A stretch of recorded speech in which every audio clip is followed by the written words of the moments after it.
I stared at the address my mother had texted me 3 hours ago, the restaurant name glowing on my phone screen like an accusation. Marcello's. One of those Italian places in downtown Manhattan where the tablecloths cost more than my weekly grocery budget, and the waitstaff moved with the kind of silent efficiency that suggested they'd been trained at establishments far more exclusive than this. My family only chose places like this when they wanted to make a point, and tonight, I had a sinking feeling I knew exactly what that point would be. The hostess greeted me with a professional smile that didn't quite reach her eyes, the kind of expression that said she'd already sized up my simple burgundy dress and sensible flats and found them wanting. "Reservation name?"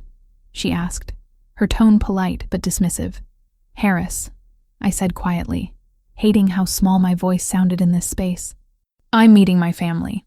Her expression changed immediately, becoming warmer, more accommodating. "Of course, Miss Harris. They're already seated. Right this way, please." I followed her through the dining room, past tables occupied by couples celebrating anniversaries and business associates closing deals over expensive wine. The restaurant was beautiful in that understated way that screamed old money. Exposed brick walls decorated with original artwork, soft lighting from vintage-looking fixtures that cast everyone in a flattering golden glow, and the quiet murmur of conversation that never rose above a respectable volume. Jazz played softly through hidden speakers, something instrumental and melancholy that matched the knot forming in my stomach. My family sat at a large round table near the back, positioned perfectly so they could see the entire restaurant while maintaining a sense of privacy. My father, Richard Harris, 55 years old with graying hair and the kind of presence that demanded attention without asking for it, sat at the head. My mother, Diane, 52, elegant in a cream-colored dress and pearls that probably cost more than my monthly rent, sat to his right. My twin brother Connor occupied the seat to my father's left, looking every inch the corporate success story in his tailored navy suit. And Sophie, my younger sister at 21, sat next to our mother, her blonde hair styled in perfect waves and her green eyes already red-rimmed as if she'd been crying. None of them smiled when they saw me approaching. "Lily," my father said, his voice carrying the same tone he used in board meetings when someone had disappointed him. "Sit down." I took the empty chair between Connor and Sophie, my hands trembling slightly as I placed my small purse on my lap. The tension at the table was thick, suffocating, and I could feel other diners glancing our way with curiosity. "I'm glad you could make it," my mother said, though her voice suggested the opposite. She reached for her wine glass, taking a long sip before setting it down with careful precision. "We weren't sure you'd have the courage to show your face." My stomach dropped. They knew. Somehow. They'd found out about the anonymous report I'd filed with the SEC 3 weeks ago after accidentally seeing documents at Connor's apartment that detailed financial irregularities in my father's real estate company. Shell corporations, offshore accounts, transactions that didn't add up. I'd spent days agonizing over what to do, knowing that reporting it would destroy my relationship with my family, but unable to ignore what I'd seen. "I don't know what you're talking about," I said, though the lie felt transparent even to my own ears. Connor laughed, the sound harsh and bitter. "Don't insult us, Lily. We got a visit from federal investigators yesterday. They had questions about some very specific accounts, transactions that only a handful of people knew about." He leaned forward, his blue eyes cold. "You were at my place 3 weeks ago. You used my bathroom. You would have walked right past my office, where I'd left those files on my desk. Connor, I didn't... Don't lie." My father's voice cut through the restaurant like a knife, loud enough that several nearby conversations stopped. He seemed to realize this, and lowered his volume. But the anger in his voice remained. "You went through your brother's private documents and then reported your own family to the government. Do you have any idea what you've done?" Tears burned behind my eyes, but I refused to let them fall. I saw illegal activity. What was I supposed to do? Just pretend I didn't see it? "Yes," my mother hissed, her elegant composure cracking. "You were supposed to keep your mouth shut and remember that family protects family. But you've always been selfish, haven't you? Always thinking you're better than us with your little library job and your moral superiority." Sophie reached across the table suddenly, her hand trembling as she pulled the silver necklace from around my neck, the one our mother had given me for my 21st birthday. The clasp broke, and she threw it onto the table between the bread basket and the wine bottle. "You don't deserve anything from this family," she whispered, her voice thick with tears. Nothing. I stared at the necklace lying there, the pendant catching the light, and felt something inside me crack. "Sophie, please. You destroyed us," Connor interrupted, his voice venomous. "Dad's company is going to be investigated. His reputation is ruined. And for what? Because you wanted to play hero? Because you couldn't mind your own business?" "It's not about playing hero," I said, my voice shaking. "It's about doing what's right. Those accounts showed money laundering, tax evasion." "We don't care what they showed," my father roared, slamming his hand on the table hard enough to make the silverware jump. "You betrayed your family, your own blood, and now you're going to pay for it." The restaurant had gone almost silent now, other diners no longer even pretending not to watch our table. I could feel dozens of eyes on me, judging, curious, entertained by the drama unfolding before them. "I want everything back," my father continued, his voice cold and calculated now. "Every gift we've given you, every dollar we've spent on you, the car we bought you for graduation. I want the title signed over by tomorrow. The furniture in your apartment that we paid for, I'm sending movers to collect it this week. And that college fund we set up when you were born, I'm closing it and redistributing it to your siblings who actually deserve it. Dad, I paid for most of my own college with scholarships and student loans. I don't care." He stood abruptly, his chair scraping against the floor. "You are no longer my daughter. As of this moment, you are nothing to this family. Do you understand me?" "Nothing." My mother stood as well, reaching for her clutch with trembling hands. "I raised you for 24 years, she said, her voice breaking. "I gave you everything. And this is how you repay me? By destroying everything your father built." Connor rose next, adjusting his tie with deliberate calm. For a heartbeat, his expression flickered, a tightness at the corner of his mouth, a hesitation in his eyes that suggested the part of him who still cared for Sophie, resented this cruelty even as he enforced it. He pushed that away quickly, smoothing his face into the practiced hardness he'd perfected. "Don't bother reaching out to any of us. You're dead to me. Dead to all of us." He looked at Sophie expectantly. "Let's go." Sophie stood slowly, her face streaked with tears, but she didn't look at me. She couldn't. Or maybe she just didn't want to. My family moved as a unit toward the exit, leaving me sitting alone at the table with curious and pitying stares from every direction. I felt paralyzed, unable to move or speak, or even breathe properly. My vision blurred with unshed tears, and my hands shook so badly I had to clasp them together in my lap. The waiter approached cautiously, clearly unsure how to handle the situation. "Miss, would you like—" "She's my family now." The voice came from behind me, deep and commanding, cutting through the ambient noise of the restaurant like a blade. I turned to see a man standing there, tall and imposing, with black hair and dark brown eyes that held an intensity I'd never encountered before. He wore a black dress shirt with the sleeves rolled to his forearms, revealing olive skin and an expensive watch on his left wrist. A gold chain glinted at his throat, where the top buttons of his shirt remained undone, and there was something about the way he carried himself that suggested both danger and absolute control. He'd been sitting at the table directly behind ours with another man, and I realized with growing mortification that he'd witnessed the entire humiliation. Earlier, when the hostess announced the reservation name, he'd glanced in our direction. A brief tightening of his jaw then suggested the name had meant something to him. Not to me, not yet, but to him. Whatever recognition that was, it turned into action in a few calm, efficient steps. "Leave," he said, not to me, but to my family, who had stopped near the exit and turned back at his interruption. His voice carried across the restaurant with quiet authority. "She's my family now. Leave." My father's face turned red. "Excuse me? Who the hell do you think you—" "I think you've said everything you needed to say," the man interrupted, his tone remaining calm, but somehow more threatening because of it. "And now you're going to leave this restaurant before you embarrass yourselves further, or before I make you leave." There was something in his posture, in the way his companion at the nearby table had also stood and was watching my family with cool assessment that made my father hesitate. Connor grabbed his arm, leaning in to whisper something urgently. Whatever he said made my father's expression change from anger to something closer to fear. Without another word, my family left, the door closing behind them with a soft chime that felt absurdly cheerful given what had just happened. The man turned to me then, and up close I could see he was probably in his mid-30s, with a jawline that could cut glass and an expression that managed to be both hard and somehow gentle at the same time. "Come with me," he said, extending his hand. "Please."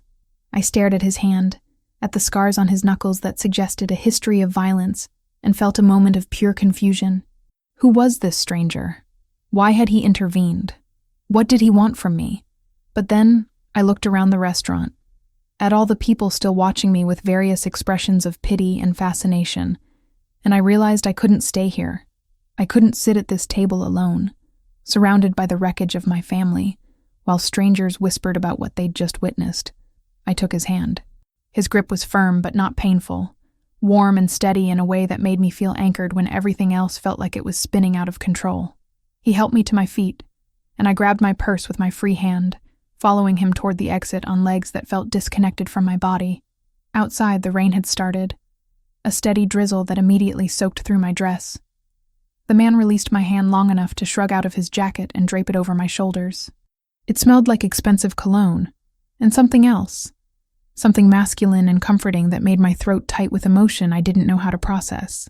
"My name is Adrian Kane," he said, his voice gentler now that we were away from the restaurant. "And I apologize for intervening without permission, but I couldn't watch that continue." "Why?" The word came out as barely more than a whisper. "You don't even know me." "No," he agreed, his dark eyes holding mine with unsettling intensity. "But I know what it looks like when someone is being torn apart by people who are supposed to protect them. And I know that nobody deserves to go through that alone." There was something in the specific practical advice he offered, about not answering calls, about not engaging online, that was too pointed to be casual kindness. He suggested steps I'd only ever heard on public service announcements or whispered by friends who'd dealt with messy breakups. It made me wonder, not yet fully, but later more clearly, that he'd been close to situations like this before. I wanted to say something, to thank him or question him, or maybe just break down completely. But before I could form words, a black car pulled up to the curb. Adrian opened the back door and gestured for me to get in. I can't just," I stammered, suddenly aware of how insane this was. Getting into a car with a complete stranger who just confronted my family in a public restaurant. "I have a secure apartment where you can stay tonight," Adrian said, as if reading my thoughts. "No expectations, no conditions. Just a safe place where you can figure out your next move without having to go back to whatever situation you left to come here tonight." He paused, his expression softening slightly. "Or I can call you a cab and walk away right now. The choice is yours, Lily Harris." The fact that he knew my name shouldn't have been surprising given that my family had used it multiple times during their public disowning. But it still sent a shiver through me. I looked back at the restaurant, where I could see people still gathered at the windows watching us, and then at Adrian's outstretched hand, waiting patiently for my decision. I got in the car. Adrian's penthouse occupied the top floor of a building in Tribeca, and the moment I stepped inside, I understood that this man existed in a world completely different from mine. Floor-to-ceiling windows overlooked the Manhattan skyline, the city lights twinkling through the rain like stars brought down to earth. The space itself was massive and modern, all clean lines and neutral colors, furnished with pieces that looked like they belonged in an architectural magazine. "Guest room is down that hall, second door on the left," Adrian said, setting my small purse on the entry table. His jacket still hung around my shoulders, and I clutched it closer without thinking. "Bathroom is attached. There should be everything you need, but if something's missing, just let me know." I stood frozen in his entryway, dripping rainwater onto what was probably very expensive flooring, trying to process how my evening had gone from family dinner to complete disownment to standing in a stranger's penthouse. "I don't understand why you're doing this," I said finally. my voice sounding hollow even to my own ears. Adrian moved to the open kitchen, filling a kettle with water and setting it on the stove. "Tea or coffee?" he asked instead of answering. "Tea, I guess." "But you didn't answer my question." He pulled 2 mugs from a cabinet, his movements efficient and practiced. "I did something similar once," he said after a long moment. "Not exactly the same situation, but close. I reported corruption in an organization I was part of, and it cost me relationships I thought would last forever." He turned to face me, leaning against the counter. "Nobody stepped in to help me when I needed it most. I had to figure everything out alone, and it nearly destroyed me. So when I see someone going through something similar, I intervene. Simple as that." "It's not simple," I said, my voice breaking. "You don't know me. You don't know if I even deserve help. What if my family was right? What if I was just being selfish and self-righteous? Were the documents you saw real?" he asked bluntly. I nodded, unable to speak around the lump in my throat. "Then you did the right thing." "Difficult doesn't mean wrong, Lily. Sometimes the hardest choices are the most necessary ones." The kettle began to whistle, and he turned to pour hot water into both mugs, adding tea bags from a container on the counter. "Your family's reaction says more about them than it does about you." He brought both mugs to the living area, setting them on a glass coffee table and gesturing for me to sit on the charcoal gray sofa. I did, sinking into cushions that felt like clouds, and accepted the mug he offered me with trembling hands. The warmth seeping through the ceramic was grounding, real, something to focus on besides the chaos in my head. "What happens now?" I asked after taking a careful sip. The tea was chamomile, soothing and familiar. "Tonight, you rest," Adrian said, settling into the armchair across from me. "Tomorrow we figure out the practical details. Do you have your own apartment?" "Yes, a studio in Brooklyn, but my family paid for some of the furniture, and my dad said he's sending movers to take it back. Can he legally do that?" I thought about it, running through what I remembered from the purchase agreements. I think so. Most of it was gifts, no paperwork saying ownership transferred to me. And honestly, I don't want to fight them over a couch and some bookshelves. Adrian nodded slowly, his dark eyes assessing me with an intensity that should have been uncomfortable, but somehow wasn't. "What about your job?" "I work at the Brooklyn Public Library System. Assistant librarian position. Nothing glamorous, but I love it. That's entirely mine. They can't touch it." Saying it out loud made me feel slightly less unmoored. I had my job. I had my apartment. Even if it would be mostly empty soon, I wasn't completely helpless. "Good. That's a foundation to build from." He paused, seeming to choose his next words carefully. "I'm going to give you the contact information for a lawyer I know. She specializes in family law and financial disputes. If your family tries to take more than they're legally entitled to, she'll make sure you're protected." "I can't afford a lawyer like that," I said automatically, already knowing what someone in Adrian's world would charge per hour. "Consider it a loan then. Pay me back when you're in a better position." His tone suggested this wasn't up for negotiation. "Tomorrow, you should also go to your bank and make sure your family hasn't tried to access any accounts with your name on them. Change passwords, add security measures, anything that creates a barrier between them and your finances." I hadn't even thought about that, but of course they might try something like that. Connor worked in finance. He'd know exactly how to cause problems if he wanted to. The realization made my stomach turn. "Thank you," I whispered. "I don't know why you're helping me, but thank you. You already thanked me. Stop doing that." But his voice was gentle, lacking any real reproach. "Get some rest, Lily. Things will look different in the morning." I stood, my legs feeling more stable now, and made my way down the hallway he'd indicated earlier. The guest room was beautiful in the same understated way as the rest of the penthouse, decorated in soft grays and whites with a bed that looked impossibly comfortable. The attached bathroom had toiletries still in their packaging, as if Adrian regularly kept supplies on hand for unexpected guests. I showered, washing away the rain and the feeling of dozens of eyes watching my public humiliation, then borrowed a t-shirt from the drawer of the guest room dresser that was clearly too large for me but smelled clean. When I finally climbed into bed, exhaustion hit me like a physical weight, but sleep wouldn't come. Every time I closed my eyes, I saw my father's face twisted in anger, my mother's tears, Sophie throwing my necklace onto the table like it was garbage. I must have dozed eventually because I woke to sunlight streaming through unfamiliar windows and the smell of coffee brewing. For a moment, I couldn't remember where I was. And then, everything from the previous night crashed over me in a wave that left me breathless. My family had disowned me. A stranger had intervened. I was in his penthouse. I found Adrian in the kitchen, dressed in a fresh shirt and dress pants, his hair still damp from a shower. He looked up when I entered, his expression unreadable. "Morning. Coffee's ready." And I ordered breakfast. "Should be here in about 10 minutes. You didn't have to do that," I started, but he held up a hand. "We talked about this. Stop thanking me for basic hospitality." He poured coffee into a mug and handed it to me. "How do you take it?" "Just black is fine." I accepted the mug, cradling it between my palms. I should probably get to my apartment, start dealing with everything. "After breakfast," he said firmly. "And I'm coming with you. If your father is sending movers today, you shouldn't face that alone." I wanted to argue, to insist I could handle it myself. But the truth was, I didn't want to be alone.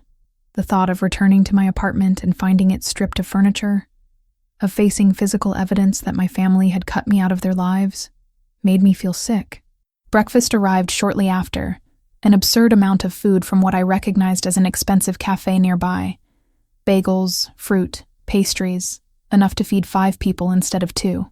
We ate at his dining table, and Adrian asked questions about my work at the library, about what I'd studied in college, about anything except my family. It felt like he was deliberately giving me a reprieve, a chance to remember I existed as something other than the daughter who'd been publicly rejected. I studied English literature, I found myself saying between bites of a blueberry muffin. Original plan was to become a teacher, but I fell in love with libraries during my practicum and shifted focus. There's something about being surrounded by stories, by all that knowledge and imagination just waiting for someone to discover it. Adrian listened with complete attention, the kind of focus that made me feel like what I was saying actually mattered.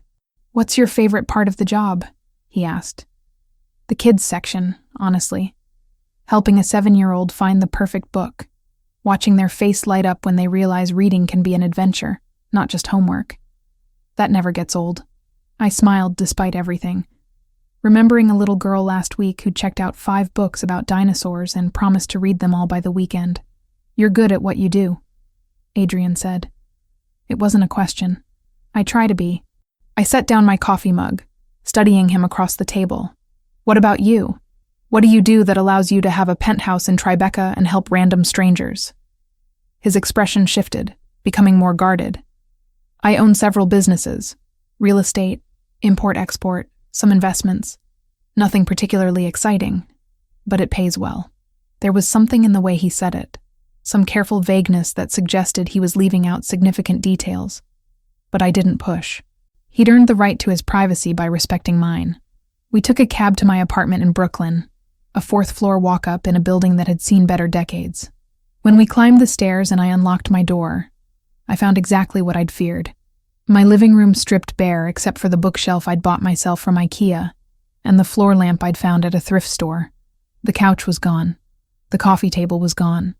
Even the throw pillows my mother had bought me last Christmas had been taken.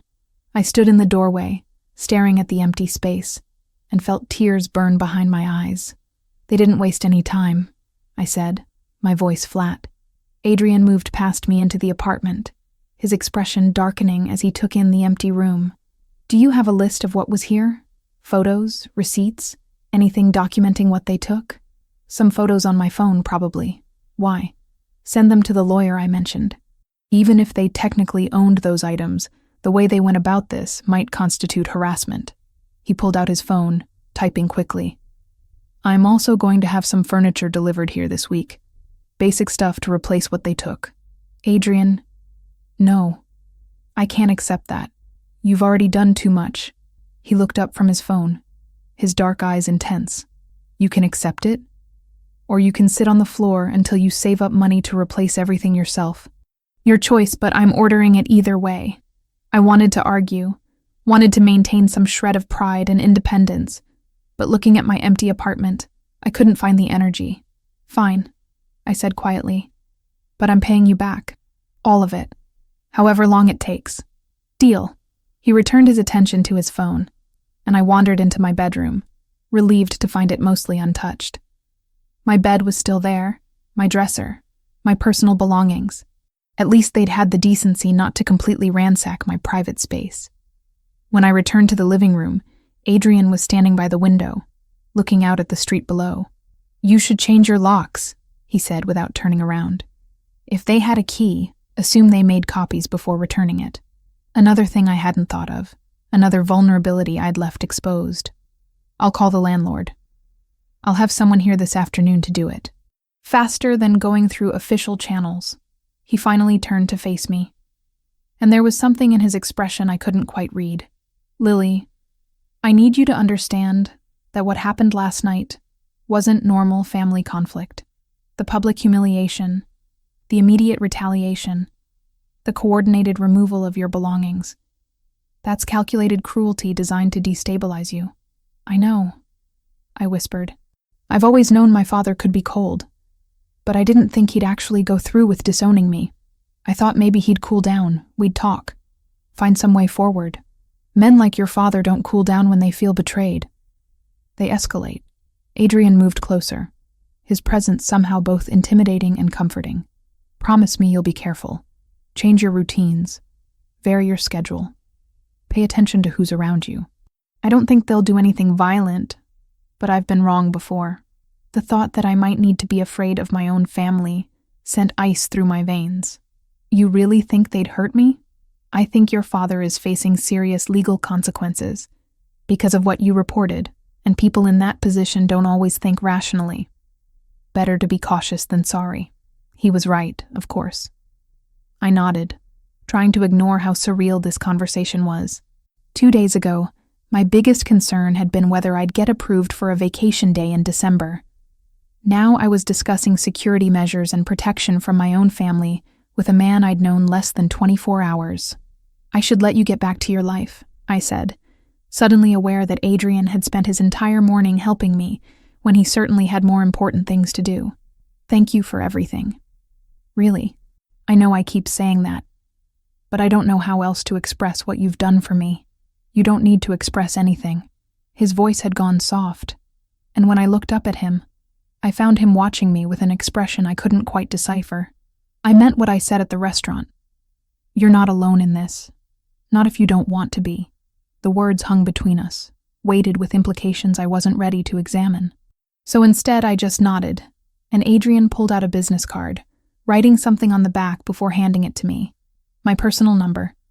Day or night, if you need anything or if something happens, call me.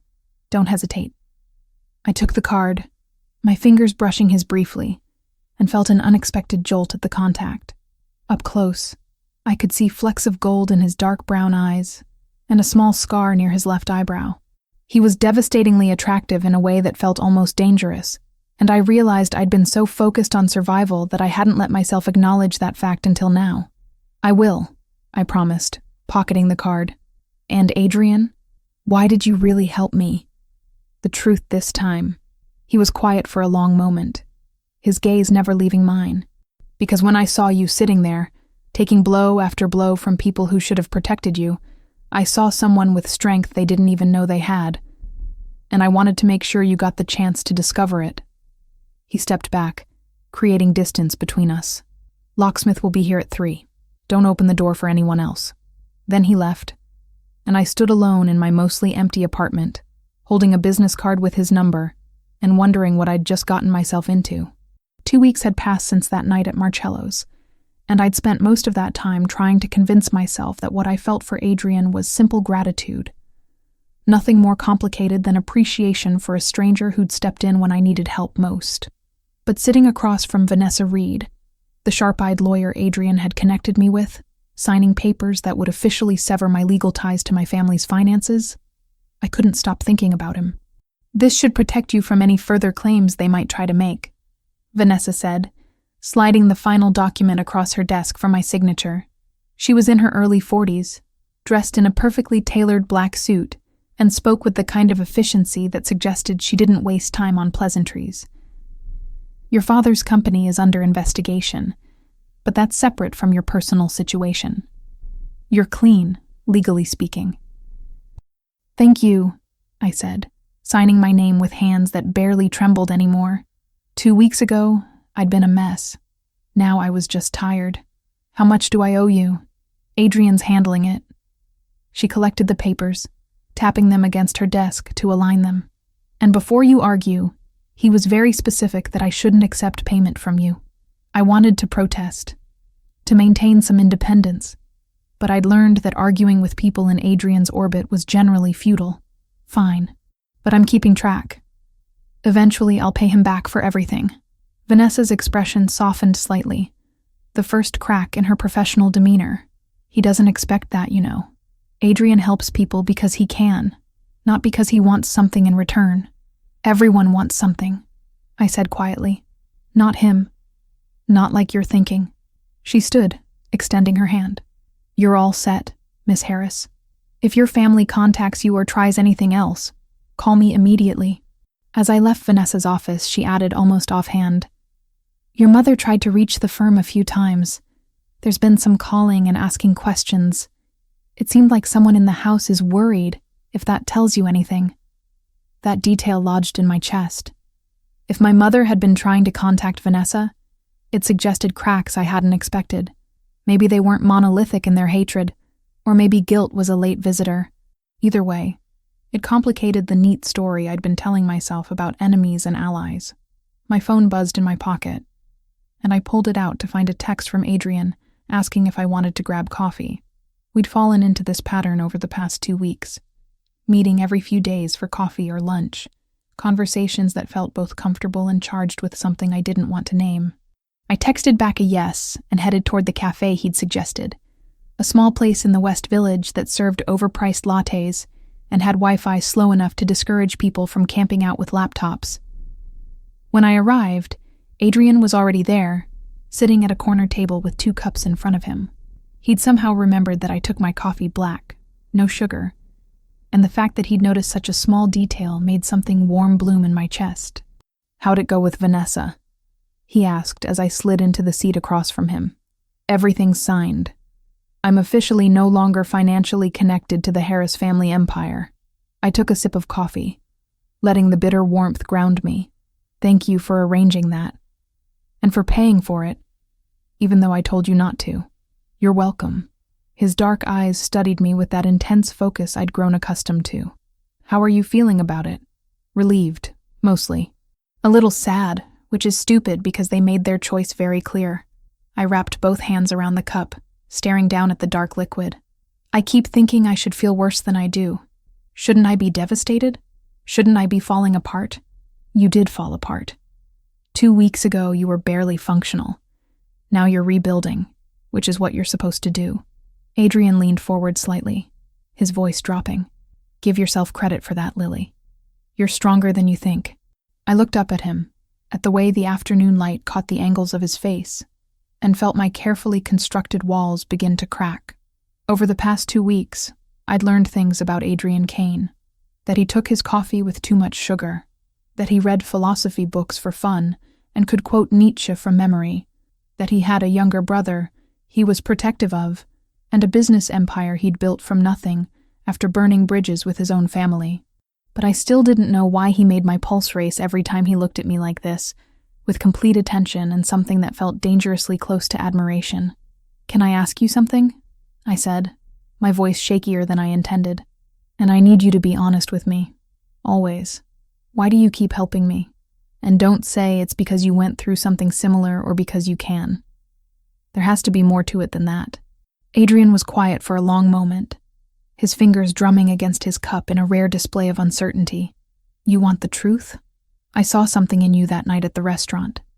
Courage that you didn't even recognize in yourself.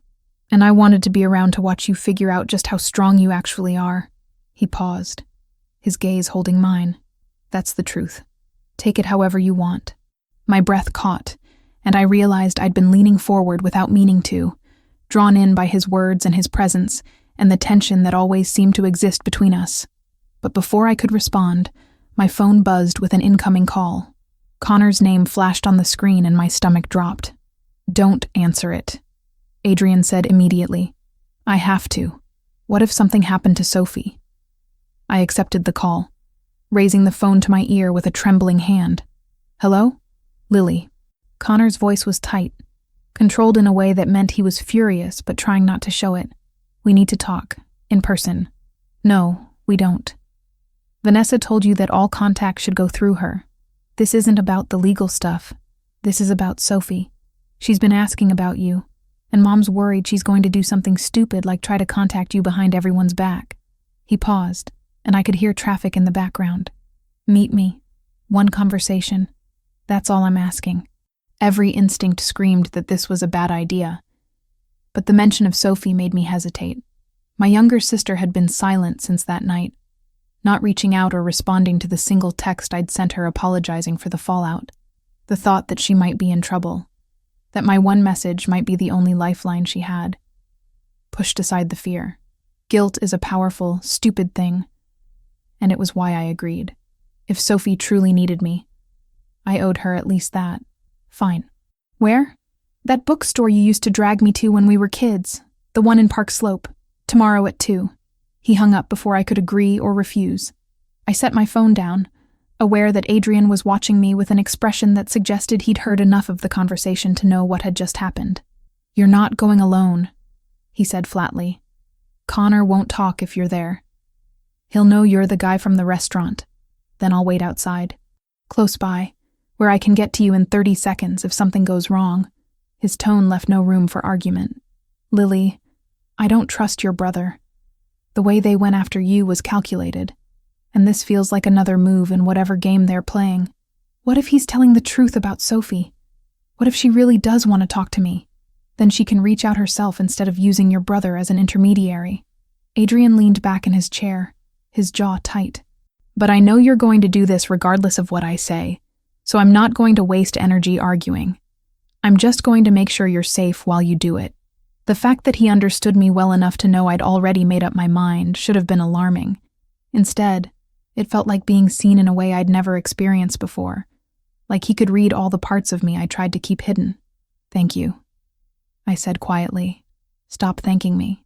We finished our coffee in a silence that felt heavy with things neither of us was ready to say, and when we parted ways outside the cafe, I found myself watching him walk away and wondering what would happen if I admitted that this, whatever this was between us, had stopped being about gratitude a long time ago.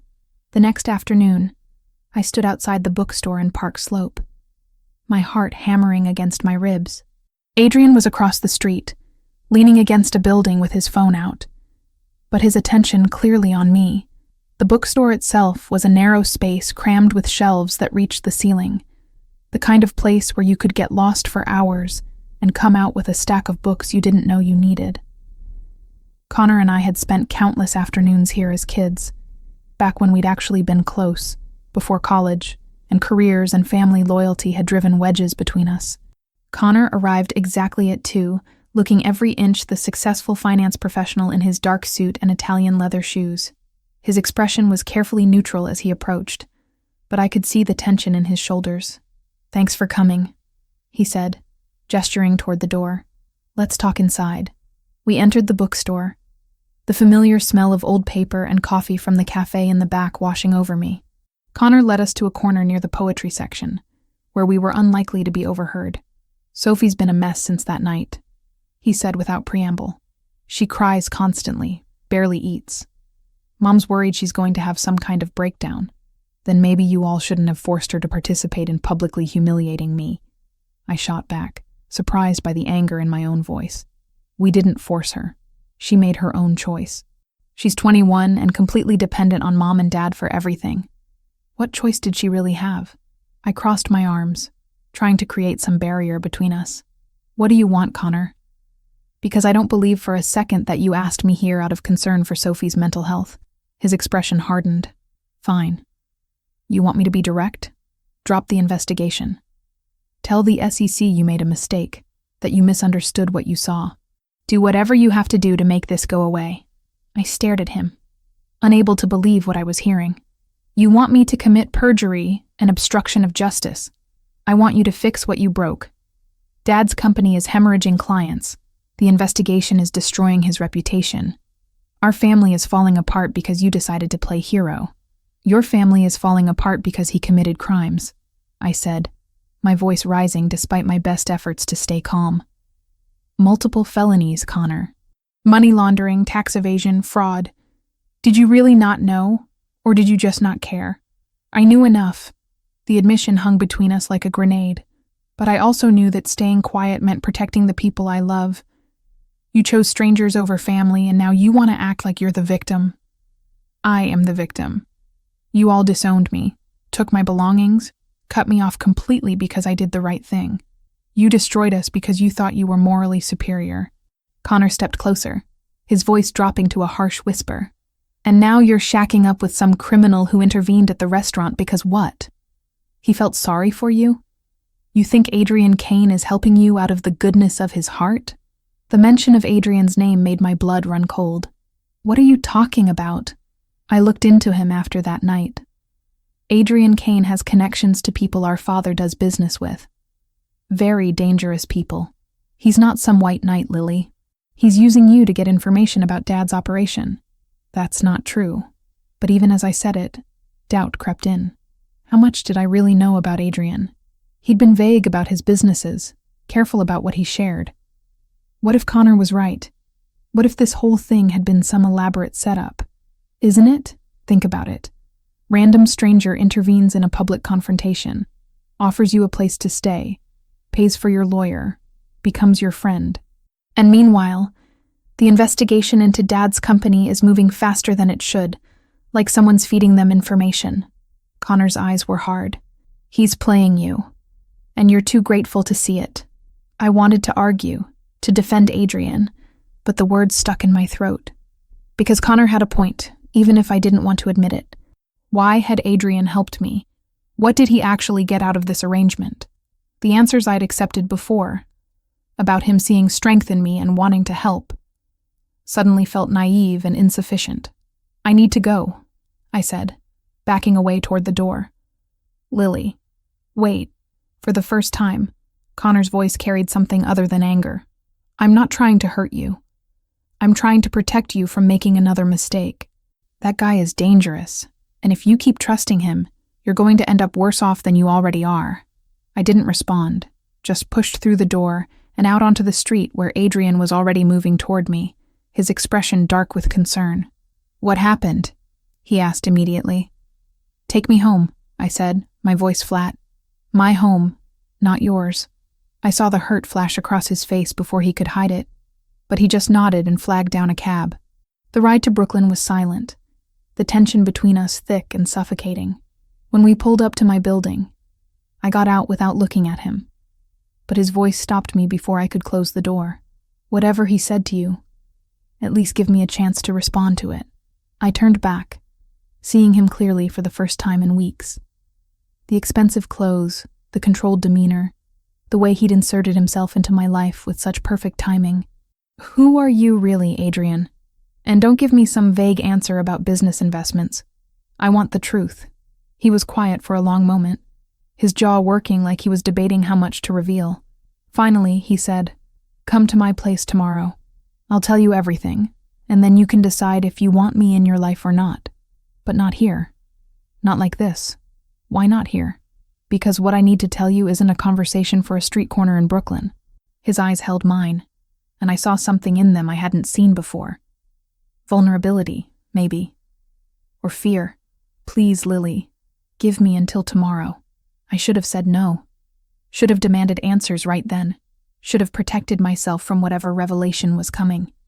But instead, I found myself nodding, agreeing to meet him at his penthouse the next evening, and watching him drive away while wondering if I'd just made the biggest mistake of my life. Back in my apartment, surrounded by the furniture Adrian had bought to replace what my family had taken, I pulled out my phone and stared at his contact information. My finger hovered over the call button, but I couldn't make myself press it. Because part of me was terrified that Connor was right, that everything Adrian had done was part of some elaborate manipulation. And another part of me, the part I'd been trying to ignore for weeks, was terrified that even if it was true, I'd fallen for him anyway. I stood outside Adrian's building the next evening, my hand hovering over the buzzer for what felt like an eternity. The past 24 hours had been torture, my mind spinning through every interaction we'd had, searching for signs of manipulation I might have missed. But I'd also remembered the way he'd looked at me over coffee, the careful respect he'd shown when I needed space, the small gestures that felt too genuine to be calculated. Connor's words kept echoing in my head, but so did my own instincts. And I needed to know which one to trust. I pressed the buzzer. Adrian's voice came through immediately, as if he'd been waiting. "Come up." The elevator ride to the penthouse felt longer than usual, my reflection in the polished doors showing a woman who looked far more composed than she felt. When the doors opened directly into his apartment, Adrian was standing in the living area, dressed casually in dark jeans and a gray Henley that somehow made him look more dangerous than his usual tailored suits. His expression was guarded, careful, like he was preparing for a blow. "Thank you for coming," he said, gesturing toward the sofa. "Can I get you something to drink?" "Just water." My voice came out steadier than I felt. "And the truth. Connor said things yesterday that I can't ignore, and I need to know if any of it was real." Adrian poured 2 glasses of water from the kitchen, his movements deliberate and controlled. He brought them both to the coffee table and sat in the armchair across from me, the same position we'd occupied that first night. "What did he tell you? That you're connected to dangerous people? That you're using me to get information about my father's business? That everything you've done has been manipulation?" I met his gaze directly, refusing to look away. "Is any of that true?" "Some of it." His honesty hit me like a physical blow, even though part of me had been expecting it. "I do have connections that most people would consider dangerous. I've built my businesses in spaces that exist between legal and illegal, and I've made alliances with people your brother would definitely classify as criminals." My hands tightened around the water glass. "And the rest? I'm not using you for information about your father. I don't need to. I already know everything worth knowing about Richard Harris and his operation." Adrian leaned forward, his elbows on his knees, his dark eyes intense. "But I'd be lying if I said my decision to help you was entirely altruistic.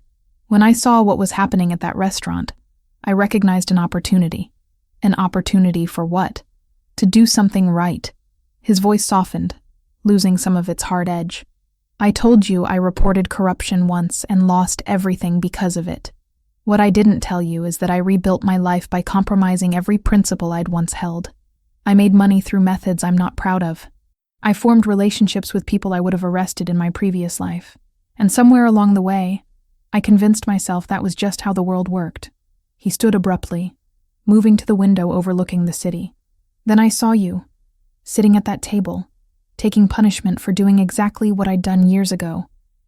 And I thought, maybe this is a chance to remember what it felt like to believe doing the right thing mattered. Maybe helping you was a way to prove I hadn't completely lost myself." I processed his words, trying to separate manipulation from truth. "So you used me to feel better about yourself?" "At first, maybe. But Lily, somewhere between that night and now, it stopped being about redemption or opportunity or anything other than genuinely caring about what happens to you." He turned back to face me, and the vulnerability in his expression stole my breath. "I know that doesn't excuse the fact that I wasn't completely honest about my motivations, but everything I've done for you, every moment we've spent together, the way I feel when I'm around you, that's all real. How am I supposed to believe that? How do I know this isn't just another layer of manipulation?" "You don't. You can't." Adrian moved back toward me, stopping just before the coffee table that separated us. "I can give you evidence of my business dealings if you want transparency. I can introduce you to people who'll confirm that I have no interest in your father's operation.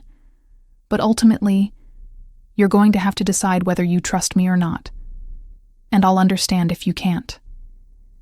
I stood, needing to move, to do something with the energy coursing through me. "Connor said you're dangerous. I am dangerous. I've hurt people who threatened me or mine. I've made decisions that keep me up at night. I exist in a world where violence is sometimes the only language people understand." He paused, his jaw tight, But I would never hurt you, Lily. That's the one thing I can promise with absolute certainty. I paced to the window. Looking out at the city lights blurring through sudden tears, I refused to let fall. I've been trying so hard to convince myself that what I feel for you is just gratitude. That once I got back on my feet and didn't need help anymore, these feelings would disappear. And? His voice was closer now, and I turned to find him standing a few feet away, giving me space but clearly struggling with the distance. And I've been lying to myself, because what I feel isn't gratitude, Adrian. It's something I don't know how to handle, something that terrifies me because I barely know you and I've already lost everything once. The words came out in a rush, months of denial breaking through carefully constructed walls. But I can't keep pretending, and I can't keep wondering what would happen if I was brave enough to admit it. Admit what? He was right in front of me now, close enough that I could see the way his chest rose and fell with careful breaths, the tension in his shoulders, the heat in his dark eyes. That I'm falling for you. That I have been since the moment you stood up in that restaurant and made me feel like I mattered to someone. That even knowing you're dangerous and complicated and probably terrible for me, I still want this. I gestured between us, at the space that felt electric with possibility. Whatever this is, Adrian's hand came up slowly, giving me time to move away if I wanted to, and cupped my face with a gentleness that contradicted everything he just admitted about being dangerous. I need you to understand something. If we do this, if we cross this line, I'm not good at casual. I don't do halfway. When I care about someone, I'm all in, and that comes with complications you might not want. I'm tired of being careful, I whispered, my heart hammering so hard I was sure he could hear it. I'm tired of protecting myself from anything that might hurt. Show me what all in looks like. I knew, in a small, deliberate corner of my mind, the practical costs of choosing a man like Adrian. The scrutiny, the danger, the people who lingered at the edges of his life. Choosing him was not naive. It was a decision to accept risk because the alternative was a life spent shrinking. That clarity steadied me as much as his hands did. He kissed me then, and it was nothing like I'd imagined during all those nights lying awake thinking about him. It wasn't gentle or tentative. It was consuming, desperate, like he'd been holding back for months instead of weeks and couldn't manage it anymore. His other hand slid into my hair, angling my head to deepen the kiss, and I pressed closer, my fingers gripping his shirt like I might fall if I let go. When we finally broke apart, both breathing hard, his forehead rested against mine. I've wanted to do that since the first night, he admitted, his voice rough. When you fell asleep in the guest room and I checked on you before leaving, you looked so exhausted and vulnerable and brave that I had to physically stop myself from waking you up just to tell you everything would be okay. Why didn't you? Kiss me before now, I mean. Because you needed time to heal, to figure out who you were without your family defining you, and because I was terrified that if I pushed too soon, you'd realize you deserved better than someone like me and walk away. His thumb traced my cheekbone, his touch reverent. I still think you deserve better, but I'm too selfish to let you go without a fight. I pulled him back down for another kiss, softer this time, but no less intense, and felt something inside me settle into place. This was right, whatever complications came with it. Adrian was right. The safety I'd been craving wasn't in avoiding risk. It was in choosing who to take risks with. We moved to the sofa, sitting close enough that our legs touched, and Adrian kept one hand tangled with mine like he needed the physical connection to believe this was real. So what happens now? I asked, my head resting on his shoulder. Now I tell you everything. No more half-truths or omissions. He was quiet for a moment, gathering his thoughts. I used to work for the FBI, Financial Crimes Division. That's when I reported corruption and lost everything. My partner was taking bribes from the same people we were investigating, and when I reported it, I became a target. They forced me out, destroyed my reputation, made sure I couldn't work in law enforcement anywhere. So you became what you'd been fighting against? More or less. I had skills and connections and no moral authority left to stand on. Building a business empire in the gray areas was easy when I already knew how the criminals operated. His voice was matter of fact, no self-pity. But I've never forgotten what it felt like to do the right thing and pay for it.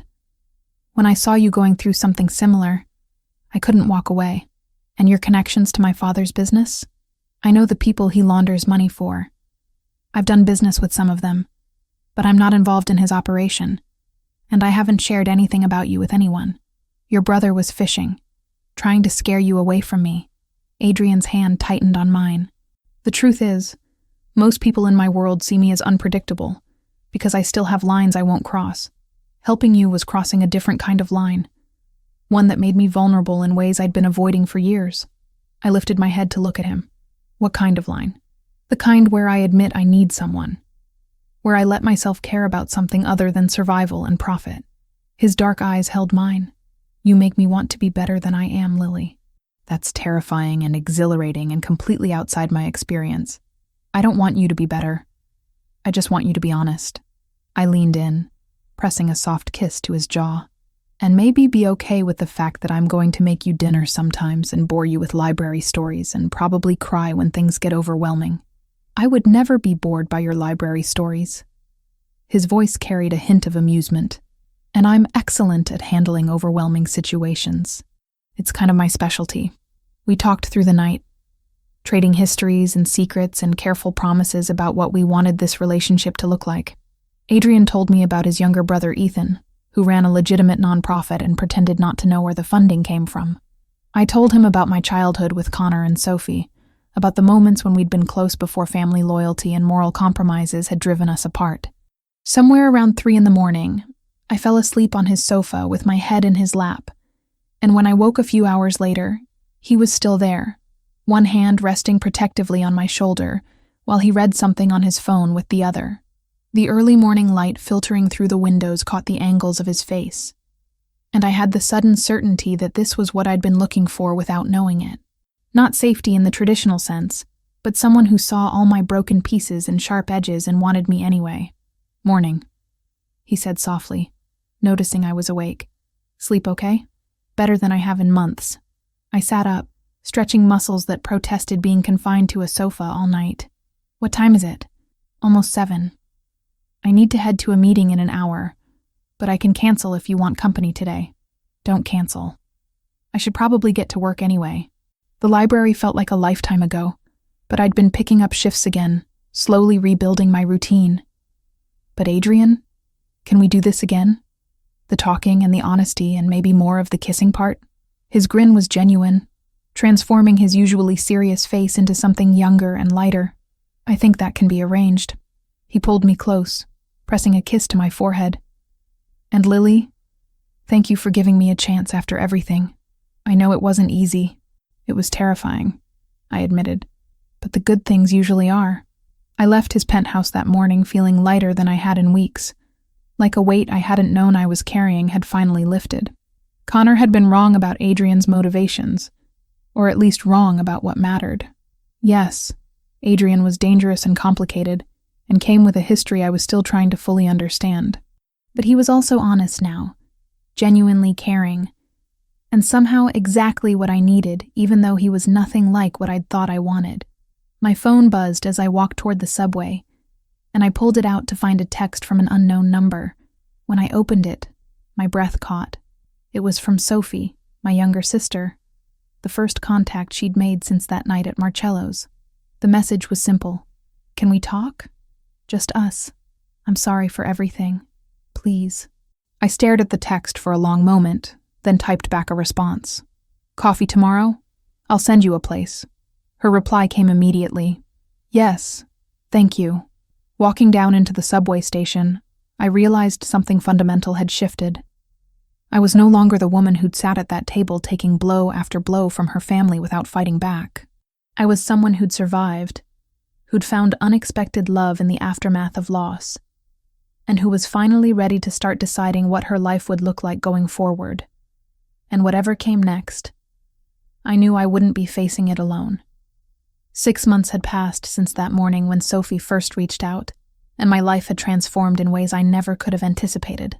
The coffee meeting with my younger sister had been painful and healing in equal measure, full of tears and apologies and careful conversations about rebuilding what our family had broken.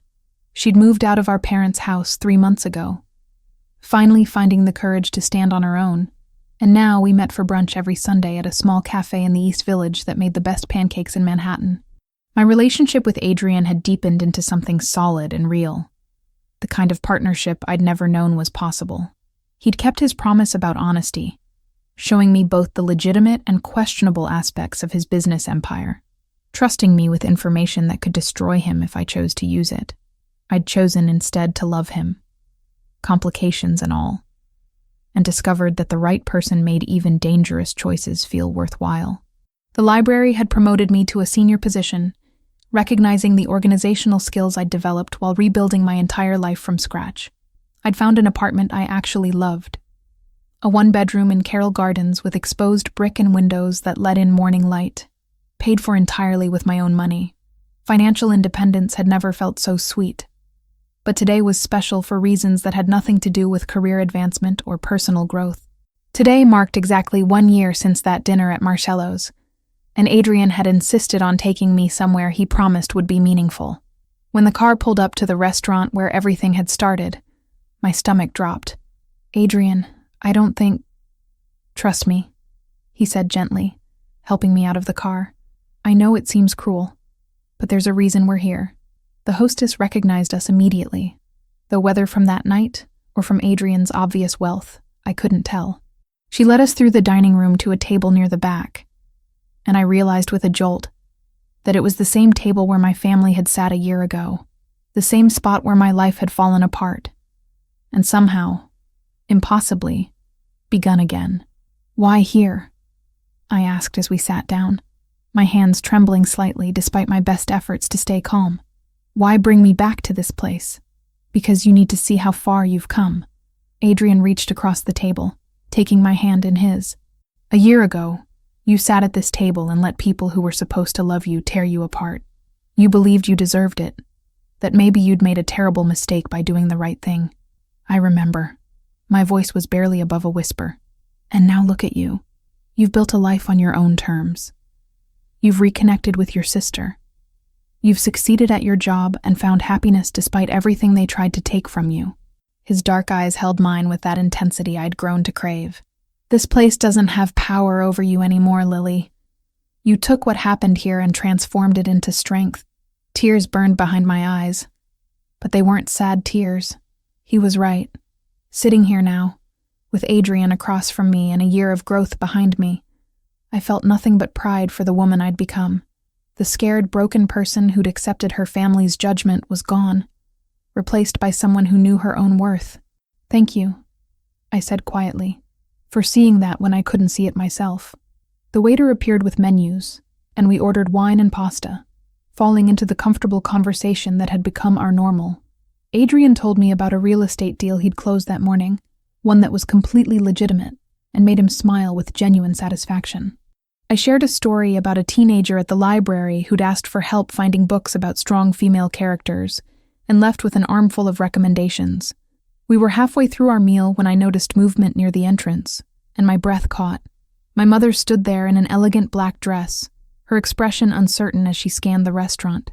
When her eyes landed on our table, she hesitated, and I saw something I'd never expected to see on Diane Harris's face. Shame. "Did you know she'd be here?" I asked Adrian, my voice tight. "No. I swear I didn't." His hand found mine across the table, grounding me. "Do you want to leave?" I watched my mother approach slowly, her usual confidence replaced by something tentative and almost fragile. Part of me wanted to run, to avoid whatever confrontation was coming. But another part, the stronger part I'd spent a year building, wanted to face this head-on. "Stay," I told Adrian. "Whatever happens, I want you here." My mother reached our table, her hands clutched around her purse like a lifeline. "Lily," she said, her voice shaking. "I didn't know you'd be here. I've been coming every week, hoping I might see you, that I might get a chance to talk." "Talk about what?" I kept my voice level, refusing to give her the satisfaction of seeing how much her presence affected me. "About how wrong I was. About how sorry I am." She glanced at Adrian, clearly recognizing him from that night. "May I sit for just a moment, please?" I looked at Adrian, who gave a slight nod, leaving the decision to me. 5 minutes. I said, and only because I'm curious what you think you can possibly say that would make any difference. My mother pulled out a chair from a nearby empty table, sitting on the edge like she might need to flee at any moment. Your father was convicted 3 months ago. He's serving a 15-year sentence at a federal prison upstate.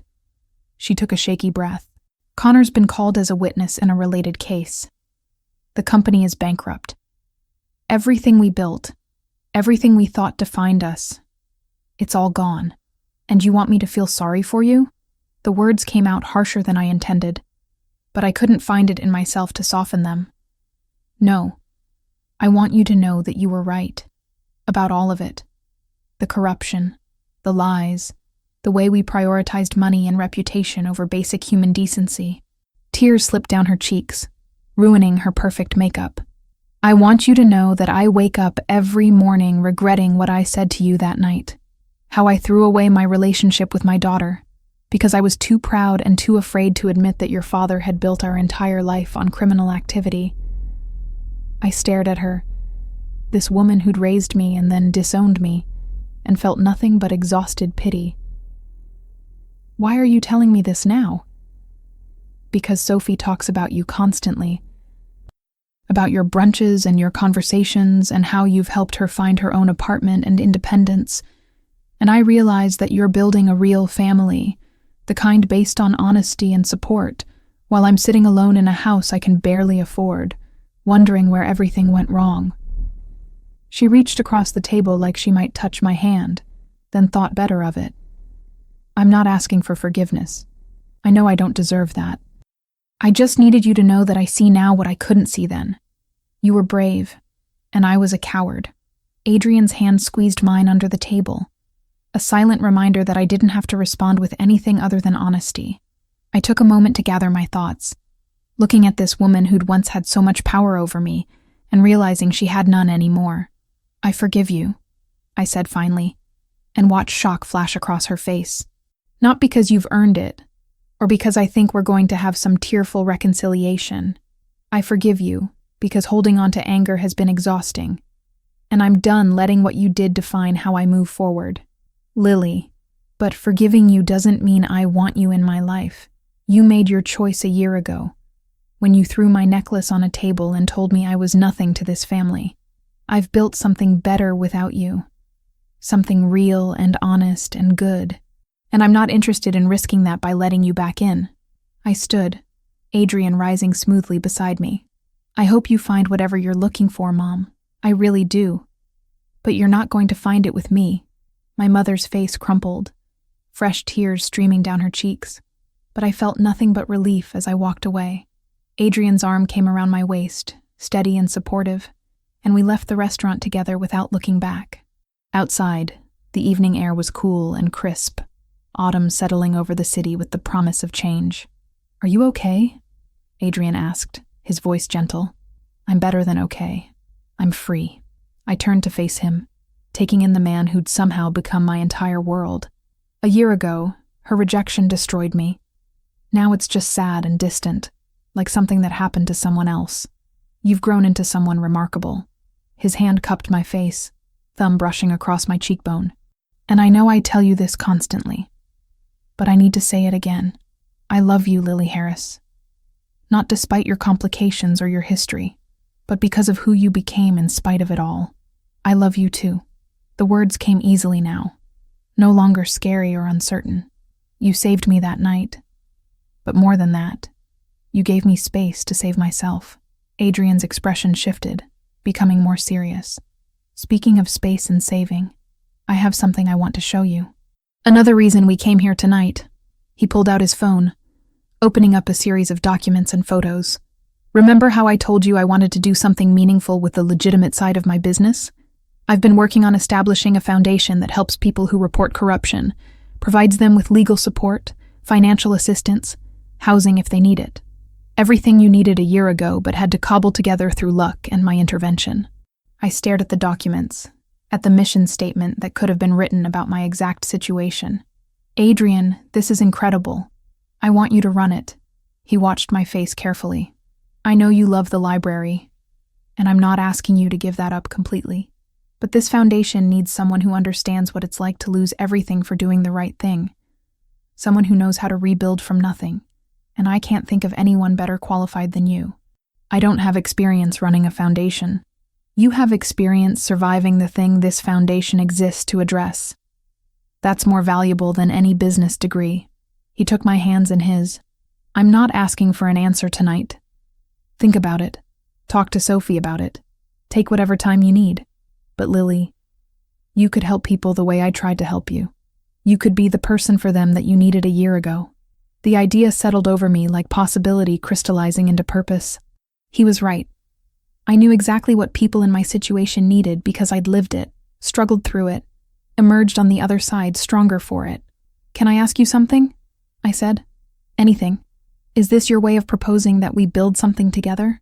Not marriage necessarily, but a real partnership that goes beyond just being in love. Adrian's grin was slow and devastating. Maybe. Is that something you'd be interested in? Yes.